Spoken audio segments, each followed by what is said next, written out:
Hey guys, how's it going? It's Etanios here. Welcome to episode number 33 of this NHL 22 Minnesota Wild franchise mode in the state of hockey here on my channel. If you guys have missed episodes up to this point, head up into that top corner. And if you do enjoy this one, make sure to show your support by dropping a like, subscribing, and hitting notifications to never miss when I upload. So today we get into the 2031 offseason. We've got quite a few contracts coming up here for this team. And it's going to be a bit of a difficult offseason just based on the fact that we're going to have to let some guys go. Unfortunately, that is the case. There's no way around it, really. We're going to have to let some really solid point scorers, guys like Emmanuel Lecavalier, and even guys like, Christian Rankel, or potentially, Garin Bjorklund. We're probably going to have to let those guys go. Just because Wallstedt's requesting about $5 million. Lapierre is requesting, about $10 million, which is absurd, but that's what we're dealing with. We have limited cap space without question, and hopefully, if things go well, we can, still manage to pick up some decent free agents, fill in some pieces that we need, and really just solidify this team as a contender still. So I think players that have a good chance of being on the way out as well, or another guy, could be Frederick Fistrick, just simply because he doesn't really fit our system too well, and at $3.25 million, we can find a more effective defenseman. Sure, he's a great penalty killer. Sure, he put up 16 points, which was his best season yet with the team, but overall, I'm not really sold on him. Yes, he's a big body. Yes, yeah. Like, he's a good defenseman. Don't get me wrong, but we can get picks back for him, and we can clear up some cap space, which is the hugest part of this offseason right now. So, without any further ado, let's advance a day here, get to the re-sign phase. We have to re-sign our AHL associate coach, which is not a problem. We should be able to sign him. And apart from that, we got a couple scouts here to go through. Not too big a deal here. Of course, we are maxed out on amateur scouts. That's why this team is turning into such a powerhouse, is because we've just drafted incredibly well. So, all right, Vince Yakubov is getting re-signed. Same with Linka. Same with Paranto. All right, looks good. And all right, Lapierre, Ross Reed. There are names in here that we got to pay attention to this offseason. And along with that, we have some prospects coming up, which is why I'm not exactly upset about having to let certain guys go, because I think we have all the pieces to add backup goalies, add new defensemen to the NHL roster, do things like that, and not stress out about the cap as much. So, starting things off, we're going to start off with our goaltender. We've got $12.6 million worth of cap space here, and we're going to try to use probably about $4 million or so on Jesper Wallstedt. So, he wants 5.2. If we're going at 85% or the rule of 85, that's a $4.45 million contract roughly, which is a really good deal for him. And 4.425 actually. So we'll start off with that. Wallstedt's been phenomenal for us. He leads the team in all-time wins, all-time goalie games played. He's pushing the shutout record. He tied it there, I think. Or no. Nicholas Backstrom, the goalie, Nicholas Backstrom, has 8 for Minnesota. So we're watching the records, and we're seeing what our guys can do as they begin to age a bit more here. Apart from that, I don't really think a guy like Ross Reed is in contention for a spot here versus a guy like Cade Pierre-Zabottle, because small sample size, sure, Ross Reed got a shutout in the AHL. Big whoop. It's not a big deal. And not only that, but for a fourth rounder, he's a little undersized as a goalie. We want a slightly bigger goalie there rather than 5'11". And honestly, Jose Strudwick is good enough to be starting for this upcoming season for the team. And then we have a guy like Schaefer here as well, who could very easily be an AHL backup. Or Samu Pitkinen. There are options. So what we're going to do is we are going to, I believe, just release Ross Reed. He never really grew or turned out to be the player that we expected him to be, and it's unfortunate, but it's the way it goes. Apart from that, Bjorklund is probably going to be another guy that we let go. Sure, he put up 26 wins this year. He's playing in front of a very good Minnesota team, to be completely honest. And, well, he was good. Don't get me wrong. He was phenomenal for what we were looking for, but I need to get this younger goalie in here. Pierre Zabottle put up 40 wins in 67 games. That is huge numbers, the most wins he's ever put up, and a good save percentage at the AHL level. So he's going to be our backup next year. I know I'm cheaping out on the goalies a little bit, but it's the way we got to do it. Apart from that, we're going to release Garin Bjorklund. We don't need him in the team anymore. Yes, Foligno's upset about it. That was bound to happen. And yeah, our next year's combo is going to be Stredwick and Schaefer in net, which should be good. We have Pitkanen in case we have goalie injuries and stuff like that. And yes, the goalies look terrible. They're not actually that bad. It's more just a matter of we have to pay other guys. So Christian Rankel, way too expensive, not worth the money he is asking for. He will get qualified and very likely traded as soon as we can find an option for him. Same kind of deal with Frederick Fistrick.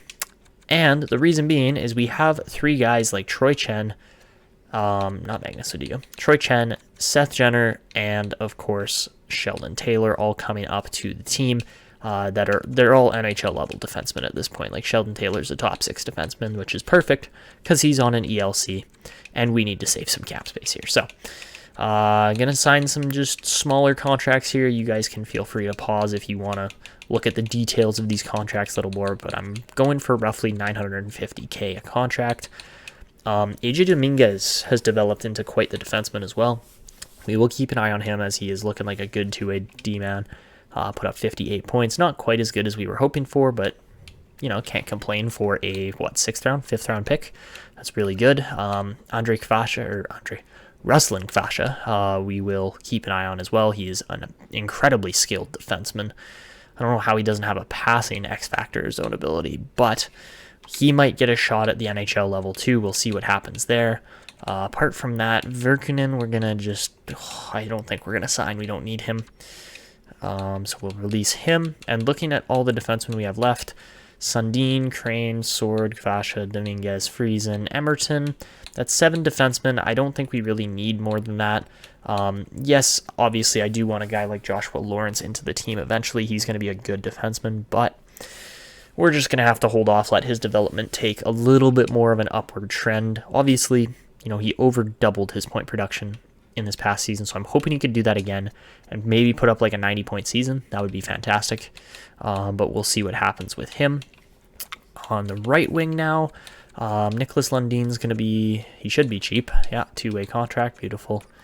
Mendez, he put up 110 points.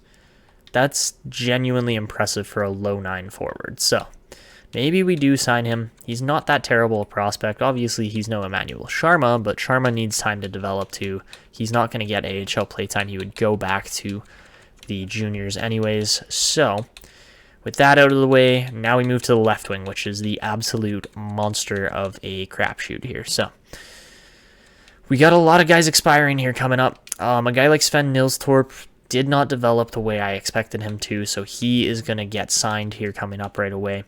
Apart from that, Johnson should get a contract. Connor Duar, yeah, we're going to sign most of these guys on this wing. The only guy that might not get a contract is Emmanuel Lecavalier. Don't get me wrong, he's a great player. He's probably worth $4.7 million, but he isn't Gaspard Lapierre, who just put up 92 points in his 3rd season in the league. Lapierre is a special talent, and we're going to keep him on this team for whatever price he asks. And $11 million is definitely too much. So this is going to be tricky. We might have to maneuver this with an RFA offer sheet, but let's get to it. So 0.85 times 11 is a $9.35 million contract. Unfortunately, we can't afford that just yet with the cap space and the other contracts we've offered, so we will qualify both these top-end players. Lecavalier will get a contract, or he will get a trade as soon as we can find one. And then the rest of these guys just get the smaller 2-way contracts, which really don't take up much cap space at all, which is fantastic because we need to manage this well. And yeah, Dustin Leddy is going to be a good player eventually if he can up his skating.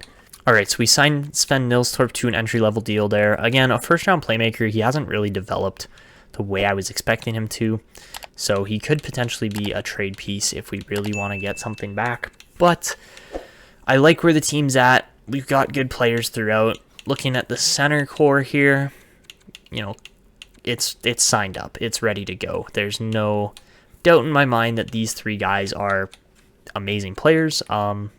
Zilkin's a great signing as well for a bottom-end kind of player. Habibulin coming off entry level. Same with Brendan Carlson. Those guys are going to need contracts as well, very likely, coming up here. So we'll sign Leon Koch to a $1 million 1-year deal. Same kind of thing, 2-year deal or two-way deal for Mark Paris, however you say his name. Marquette, we need to sign. He put up 140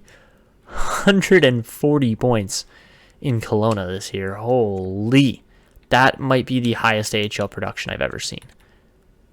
Wow. Tony Marquardt is something here.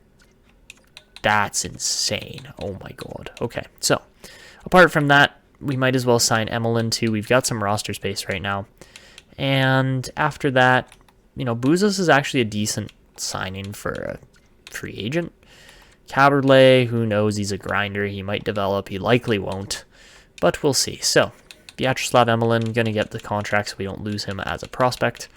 And I believe that is it for contracts for now. We're going to have some cap space, but we're going to want to spend it on a guy like Gaspard Lapierre. No doubt in my mind about that. And, all right, Masulis did not want to join the team. That kind of sucks. Okay, we get all our scouts back here, but it looks like Cohen Schaefer signs for sure. We get Beckham, Nils Torp, Dominguez, Duar, Emelin, Marquardt, Schaefer, Koch, Johnson, Sword. Wallstedt rejects. Okay, we're going to have to pay him a little bit more. Taylor, Crane, Lundin, Paris, Mendez. All right, we got everybody that we signed except for Jesper Wallstedt. Go figure. So, $5 million for 2 years is more than a good enough deal for him. He should be taking it, and it does limit us a little bit. So, $8.6 million left there within the cap. And yeah, without further ado, we're going to simulate ahead, make some trades, and I do need to just figure out my coaching staff too, because for some reason Masulis just doesn't want to sign. I don't get it. Why not? Why don't you want to sign with us, Masulis? No, don't fire him. Not yet. He's still been decent. So, advance a day. Come on, Masulis, take the job. It's not appropriate given your skill set, hey? So what do you want me to do? You want me to go like this, turn him into an assistant coach just for now, offer you like a head coach role at $500K? I don't think that makes sense. But regardless, we're just going to play our own guy here. So, oh, you don't have enough budget to sign me? Get out of here, Masulis. What are you doing? Seriously. Like, oh, this is ridiculous. Okay. You know what? Screw this. We can hire a new coach. I just got to figure out what we're doing here. So, Zilkin's staying. He's staying. Okay, so none of the guys that I actually want to trade ended up on the block via coach management or AI management, which go figure, the AI is terrible in this game. So, yeah, Fistrick, Rankel, and where's the last one? Le Cavalier. Yeah, those are the three guys that we need to move here coming up. And hopefully we'll find trades for them. We should be able to. Like, I don't see why it would be an issue. But we'll see what happens. So, let's promote this guy to our AHL head coach again. We've got 2 forward coaches, which is an interesting use of our budget. But he's a B-, so I can't really complain about that. We just got to go hire another coach or 2 with the 500K we have. Not even. It's like, yeah, it's like exactly 500K. So, how are you expected to afford coaches that are like this deep as management, but then just don't actually manage well? Like, I don't get that. Okay, who is Darmore coaching? Rangers, eh? Okay. Okay, so what we need is an AHL associate for like 400K. I want to go with a defensive coach here, I think. So, Stefan Supis, he should be able to take. If he tells us we don't have enough budget, we are right there as far as budget goes. So, all right, before we really advance any further with coaching and anything else, we need to get these free agents moved. So, what we're gonna do is just go down here, find our RFAs. I was like, wow, Lecavalier is valuable. It's not Lecavalier, it's Lapierre. So, what is Lecavalier worth? A second and a fourth? I don't think we're going to be doing that. What about Lecavalier and Rankel? 2 seconds. To be fair, no, Christian Rankel's worth a first, though, in my opinion, in my respectful opinion. We can't do this. I mean, it's 2 seconds from Seattle over the next 2 years.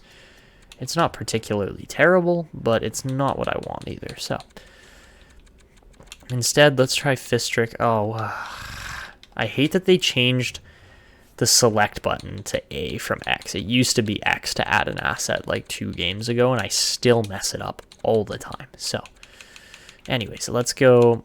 Let's see if we can get all 3 of these guys sent off for something decent. No trades available. What about just the 2 defensemen? Who really needs 2 defensemen? Nobody. What about just Fistrick? Fistrick's worth a second and a third by himself. Okay. He's worth 2 seconds from LA, according to LA. So we're gonna load up on second round picks here, I guess, because there's nothing better to do with these prospects and players that we just can't afford to keep in our system. Are there any other really crazy deals here? Second, fourth, second, fourth, second, third. And the bid goes to the Los Angeles Kings. All right, so for a $3.25 million cap hit, don't get me wrong, Frederick Fistrick is a good player. I wish we could keep him, but he's not a particularly adept system fit for our team. And just, yeah, doesn't really make sense. So we'll get 2 seconds back for him. It works with me, and we'll get the deal done. So with that in mind, we probably do have enough to pay Lapierre now, but I still just need to clear out a little bit more here. So we'll go Rankel, and we'll go Lecavalier. And what team is going to be the worst here? I think it's going to be Seattle, to be honest. I don't really want to trade these guys to Detroit because they will turn into beasts in Detroit. So let's go with Seattle. I think the Kraken's picks will be the best out of all available here. And it's 2 more seconds for 2 players that really we didn't put like franchise wrecking deals together to get. Like, sure, Christian Rankel, we traded Hellebuck and Oscar Silverberg for back in 2026. Not really a crazy deal. We still got Scavello and like a couple other pieces off of that, so that was a decent deal. Rankel, again, just the same kind of thing as far as we can't afford to pay him $5.5 million. And then Emmanuel Lecavalier, we dumped the Jordan Greenway contract on, which was really good. And we got a second rounder in 2027, which probably would have turned into, 2027.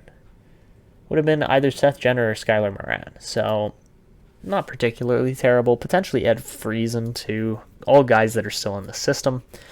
So, I'm happy with that. It's the decent deal with the guys that we got. Like, it's... we did fine. Not worried about that. But we're making this trade now because we just need the seconds from Seattle. So, another big trade, but we'll take it. Alright, so at this point we should be able to sign Gaspard Lapierre to a pretty decent deal. We don't want to see him get offer sheeted or anything. There are some other fabulous players in free agency here right now, but we can't really pursue too many of them. So, with that all in mind and given, Semyonov actually doesn't look all that bad. I don't think he'd be crazy by the time he's 20 or 21, but you never know. Koivu, also undrafted. Wow, lots of decent undrafted players here. I'm a little bit surprised with that. Not only that, Xander Andrews, somehow just available for no real reason. Francois Paris as well. You gotta be kidding me, guys. Like, what, do you just not sign medium elite players? Like, the AI just refuses to sign those guys? I guess so. Doesn't make sense to me, but whatever. We will take it. So, Timo Lajunen available. Andre Plekanec. Look at all the Minnesota goalies here. This is a little bit sad, but at the same time, you know, we draft fairly decently well. We actually land players that kind of turn into stuff. So, yeah, lots of, you look at it, like every third goalie is a Minnesota goalie, pretty much. So, it's not terrible by any means. There's actually some really decent goalies in here too, but we don't need to pursue goalies. I like where our goaltending situation is at. I'm wondering who is the best rated goalie. Just an 85 rated Samsonov, so not particularly spectacular. Nico Dawes is a fabulous contract available there. For a starter, yeah, that's not bad. But we don't need that. We're limiting development by signing goalies. So what we're going to do is pursue Gaspard Lapierre. We're going to offer him about 10 million, I think. If we offer any more than that, I just don't think it's really worth it. So yeah, we'll offer him 7 years at 10 mil. He's a fabulous sniper. He's pushing the 100-point mark. And I don't see any reason why he won't hit that eventually. So, with that in mind, let's go and sign some other free agents that I think are going to be decent. So, starting things off, Sexsmith could be decent. I want to go more so with Semyonov, but I don't know if, again, that might not be a great deal. Muir wouldn't be a bad defensive backup kind of piece, so we'll sign him. So Spike Muir will get an offer. Apart from that, maybe we just sign some of our old guys back. Get DePenta, get Andrews, like, why not? They're available.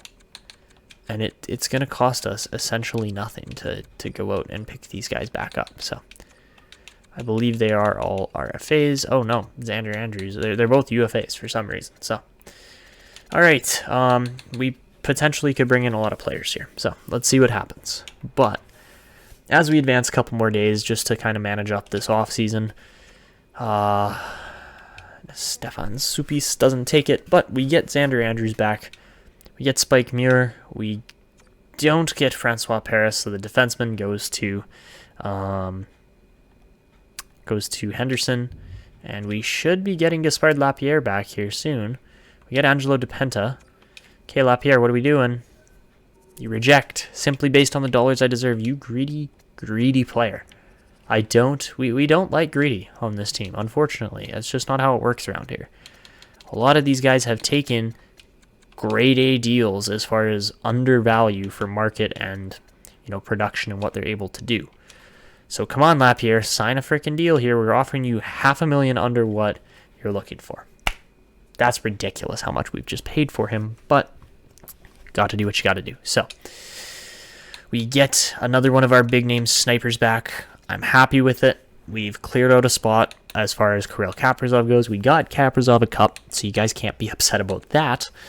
But really, this top six is solidified. There's no doubt in my mind they are going to be fabulous for years to come here. We've got great defensemen. We've got an insane top end of this team. And our system's starting to fill in the missing pieces here. So I like where we're at. Not going to complain about it. Let's just get to the next season, see how the team develops over the remainder of the offseason, and go from there. Alright guys, so just before we jump into the actual roster look this year, I mean, you're going to get a fairly decent idea of it just from looking here, but we do need to just put a couple X factors on players here just to help them kind of develop better and play with the chemistry and everything. So, starting things off, looking at Jermaine McGinn, who's our highest rated non-X factor player in this team, essentially. I don't think there's anybody else above him. Yeah, so McGinn at an 83 rated is a fantastic small kind of sniper on the right or on the left wing with a right-handed shot.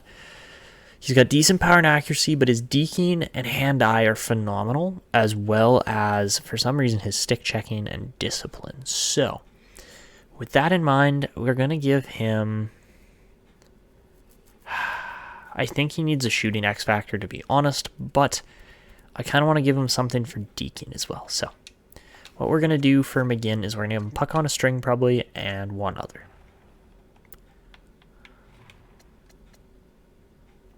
So McGinn likes to wear 77, but we've given him 78 just because Leon Koch exists, I believe, if I'm not mistaken. That's the guy that we're looking at. As far as equipment goes, I really do like his look for McGinn. I think, you know, he's a great draft steal, and he should turn into something in his career. So, first off, we're going to give him ankle breaker. I think that just... actually, no. We'll give him puck on a string over ankle breaker, and then we'll give him make it snappy. So...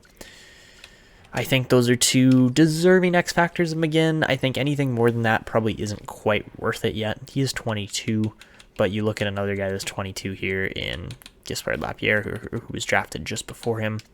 Third round, 92nd overall in 2027, and then McGinn goes third round, 96th overall in 2028. It really does, it really does kind of match up with how they play. So after that, next guy is Troy Chen. I mean, to be honest, I don't agree with Mario Coates' X factors at all. He's got 99 wrist shot and slap shot power. And off the rush means slap shots while skating. Like, that doesn't make sense to me. If anything, his wrist shot power and accuracy makes more sense. So I think I'm going to edit off the rush. As much as off the rush is fun, you got to have a good shooter to actually pull off the rush. So that's Mario Cote. He's wearing all CCM apart from his gloves. I don't know why he'd have Verbero gloves on, but he does. So let's just change that back nice and quick. Give him some jet speeds, probably. Yeah. Oh, the jet speeds look gorgeous as gloves. But that's Mario Cote. To be honest, I don't agree with this ability at all. I think instead he should have Heat Seeker because it's taking snapshots, wrist shots from distance. And I think that is exactly what he owns. As far as his shooting category goes, he got 99 wrist shot, power, and accuracy on his player, which I think are, deserving. He's an extremely fast player, great defensive awareness, ridiculously bad offensive awareness. He's like Jesse Puljujärvi pretty much. So, apart from that, Troy Chen, very physically minded, as well as defensively and puck skilled for a defenseman. So at 5'11", I think he's a little undersized. I think 90 passing, as well as shot blocking, stick checking are going to affect how he plays the most. So we're going to give him, let's see, if he's got stick checking and things like that, I think I want to give him Ice Pack, to be honest. If he blocks that many shots, I mean, stick him up makes sense too. But I think Ice Pack is actually what he deserves for 92 shot blocking. And then apart from that, we'll go stick him up and we'll go tape to tape for Troy Chen. I do really like him as a player as well. I'm glad he's developed. And for a fourth rounder, he was kind of unexpected. But yeah, I really like how Troy Chen has developed and he's going to be playing this year. Apart from that, Leon Koch, another player that we haven't put any X factors on yet. His best stats are slapshot accuracy, offensive awareness, discipline. So slapshot accuracy, he might actually be a guy that would make sense to put off the rush on, to be honest. It's just going to be a, what do you call it? It's really just going to be an X factor, not a zone ability, but Leon Koch is also only 81 rated, so I think that makes sense. Apart from that, all of our NHLers are looking pretty good. We even have X factors on the goalies here. Even though, Wallstedt probably could have another one by now. He's got 91 agility, which is his best stat. Rebound control and recovery is also really good. So maybe we give Wallstedt post to post as well. I think that could be something that really does make sense for him. And he's been playing fantastic over the last few years. So I'm going to give him that as a zone just based on his agility and things like that. And yeah, Wallstedt has been phenomenal, and hopefully that X factor will, or that zone ability will help with him turning into a better goalie. Because yeah, 83 rated is just a really low cap out for a guy like Wallstedt. Doesn't really make sense to me. And then looking down in the AHL, Kvasha's good.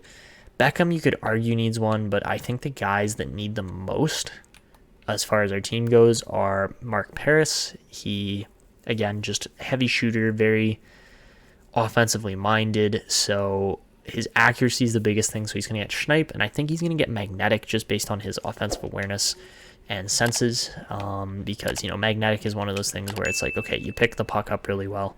That's something you do well, so it just makes sense to add that to a player's game. Apart from that, Schneip is the other one. So yeah, Magnetic and Schneip for a guy like Mark Paris makes sense. We'll get him signed up. And for a 7th rounder, again, developed phenomenally well. So apart from that, there was one other guy, and it's Tony Marquardt, actually, because he was just so ridiculous in junior that I think we have to recognize his abilities. And Heat Seeker is definitely one that he deserves with 91 shot power in general. And then the other thing would probably be passing. So I'm going to say tape to tape for him. I don't know. I just find, actually, Third Eye could be a very sensible one to give him as well. So let's maybe give him Third Eye over tape to tape. But yeah, Marquardt just impressed the hell out of me. I've never seen a 140-point WHL score ever. So yeah, apart from that, I don't really feel the need to put on too many other X factors. That's what we're doing for the team. Let's see how the team shapes up now.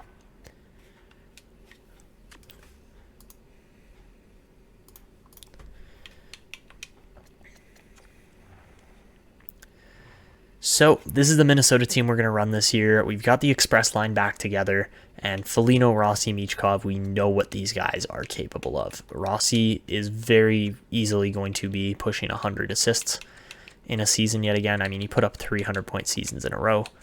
So I think that, that he should probably be getting somewhere close to those numbers. Apart from that, you know what? His skating is actually better than his shooting.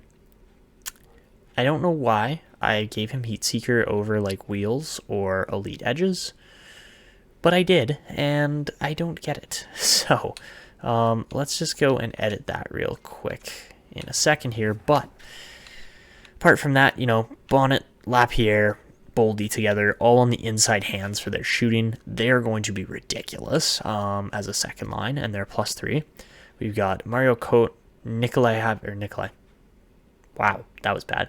Jakob Habibulin and Jermaine McGinn all together. Honestly, McGinn probably could have his own ability, but I just don't know what he does well apart from stick checking, which doesn't make sense for a sniper. So we'll see if McGinn develops a bit more here.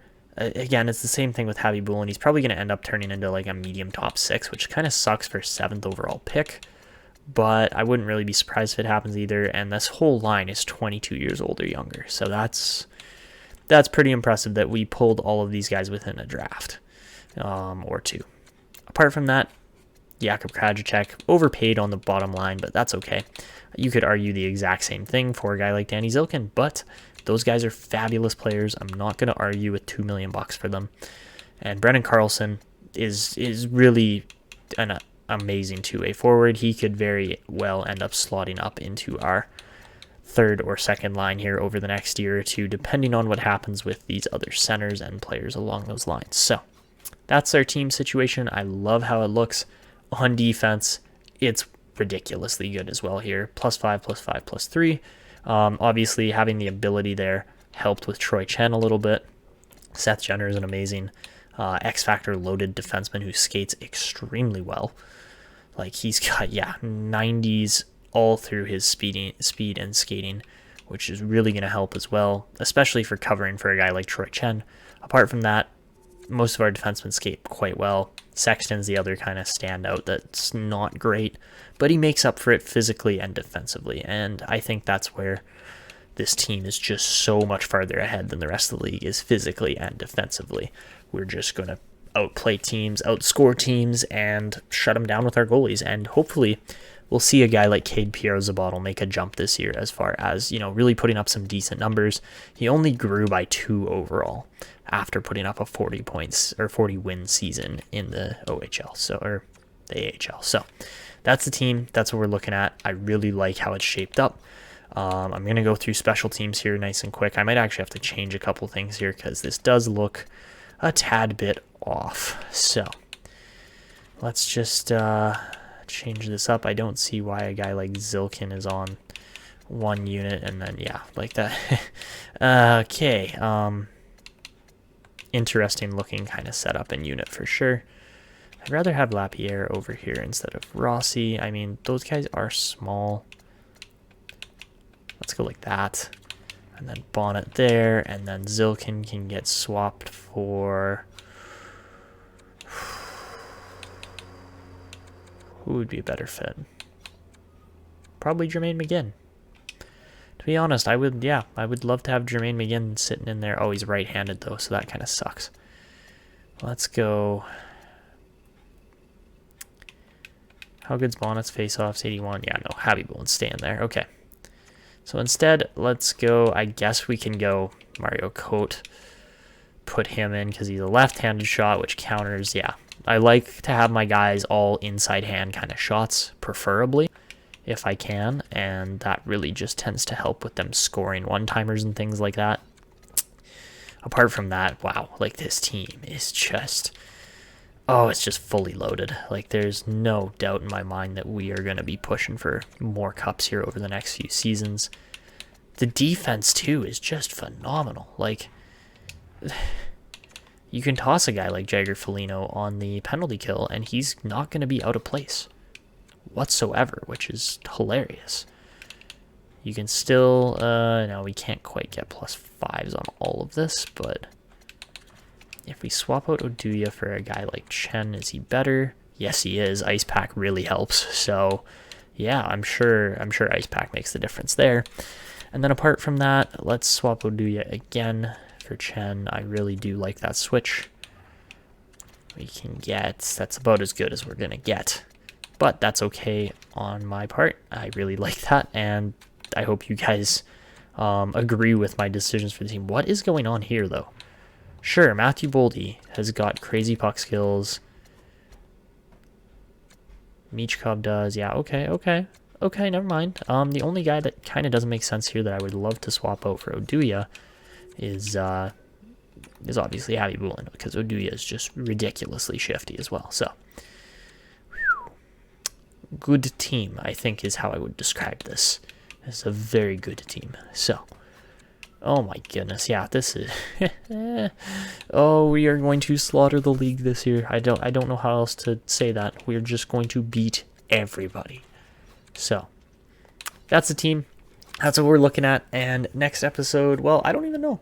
We might just sim right through it right now and then just set up for the next playoffs because this team is so good. But, you know, let's at least just go to the regular season, see how the team's kind of starting to shape up overall wise, and then maybe we'll wrap it up from there. Maybe we'll continue on. I'll decide in a minute. And just one more thing I wanted to talk to you guys about here as far as captaincy goes. I think it really does make sense to give Matthew Boldy the C this year. And I'm going to go with Marco Rossi as our other alternate. As good as Foligno and Michkov and these other franchise level players are, it just makes more sense to me to go with a guy like Rossi who's been here longer. So that's our team. That's what we're looking at. Okay, guys, so this upcoming draft is one that I have never seen before. First off, 5 out of the top 7 prospects in this draft are defensemen. That's insane. But what's even more insane is 2 of them are high top 4 potential. I don't get it. How does this happen? Like, that's crazy. Don't get me wrong. A guy like Doherty would be insane. A guy like Rousseau is going to be crazy at number 6. You shouldn't go at number 6. A guy like Gage Whitman would definitely be worth picking up, but I don't know what's going to happen here. I mean, I do like kind of just sticking to our guns of draft steals rather than, you know, going for anything over the top crazy for trades. But you never know. Like a guy like Jesus Pinot, however you say it, there's a lot of good looking prospects coming up here, especially in this kind of first round area. Joshua Weston looks crazy. Apart from that, I doubt Silvestri will turn out to be anything. Maybe this guy though, Rusakevich. That's an interesting name. I don't think I've ever heard that one before. Ned Reynolds could be decent. There's lots of potential in this first round for sure. So, even out here, Vincent Boutin looks really good. Boldy, maybe not so much, and I think that's as far as I kind of scouted to. Yeah, okay, so that's where we got like really decent scouting back from. Apart from that, we'll see. It's going to be an interesting draft year coming up here, but let's just take a look at the team's overall and rating and just how they kind of match up against other teams like Dallas or teams like such. So Dallas with Aiden Bulbrook, like, my god, Bulbrook looks amazing, but we got two guys on that level with Foligno and Michkov. So I wonder if we're getting 79 goaltending. I wonder, is Piero Zabotle starting? It's possible. So if that is the case, it's not. Ouch, our goaltending is not particularly spectacular. So that's okay. We're gonna have to deal with this. Do we not get preseason stats anymore? Oh, I guess Wallstedt just played all 7 games. Lol. Okay. So, all right, that's the team. It's a bit of a weird looking one just based on the overall of the goaltending, but 100 offense, 98 defense, and 79 goaltending. Oh dear lord. Okay, we need to develop an elite goaltender at some point here in this series, because otherwise it's just going to continue to look terrible for this team. So that's our team. That's what we're looking like. It's a great group, and I think that's where we're going to wrap this one up. It's been probably going to end up at about a half hour, 40-minute episode. So yeah, thank you guys for watching. If you made it to the end, you have to go down below, drop a like just to show your support. And of course, leave comments. I love to interact with you guys that actually watch my franchise mode videos throughout, not just, the starting couple views, and hear what you have to say analytically, kind of, or analyst-wise, and how you're breaking down what you're seeing with this team, what we need to do. I think an elite goalie is a pretty blatant and obvious one for this team, but really, when we go and look at elite goalies, it's impossible. So, yeah, let's just go and look at this first. Elite goalies in the league, there's 12 in total. There's 12 in total, and only one of them is 90 rated. The second highest one is Carter Hart at an 87, and he's not. We don't have $8 million to spare. Yeah, it's such a weird kind of spot to be. But look at some of these developed goalies. My goodness, they have. Well done to Columbus, New York, and Philly and Montreal for developing some really nice goalies. Kent McCauley, I bet you we missed him. 2026, 93rd overall. I'm sure we had a pick before that. Oh yeah, we drafted Gleason and Scapello. That probably would have paid off a little better if we'd done it the other way around, but that's okay. So that's where we're gonna wrap this one up. I hope you guys enjoyed. Make sure to show your support, and that is it for me. This is Etaniel signing out, and see you next time.